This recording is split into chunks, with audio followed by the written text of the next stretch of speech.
The administration of President Andrew Jackson and the policies of the Democratic Party in 1835 were marked by a continuation of actions centered on the aggressive, illegal, and unethical forced removal of Native American nations. The most damning action of the year was the negotiation and signing of the Treaty of New Echota in December.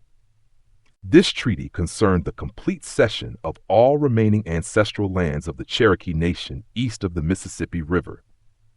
The U.S. government, fully aware that the legally recognized, democratically elected Cherokee government, led by Principal Chief John Ross, vehemently opposed removal, chose instead to engage with a small, unauthorized splinter group known as the Treaty Party.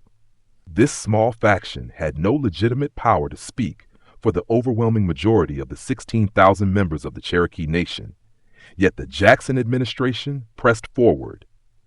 The treaty was signed under immense political pressure and was an act of profound bad faith and contempt for Native American sovereignty.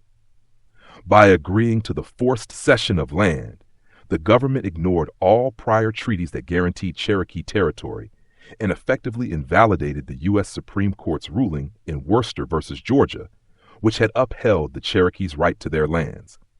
This action was a clear manifestation of the administration's racist and prejudiced ideology, which prioritized the desires of white settlers for land, particularly for cotton and the expansion of slavery, over the established rights and humanity of Native Americans. The Democratic Party's philosophy of manifest destiny and white supremacy framed Native Americans as savages who could not be allowed to stand in the way of civilized progress. Earlier in the year, Jackson underscored his administration's position by issuing a circular to the Cherokee in March, a document that used paternalistic and threatening language.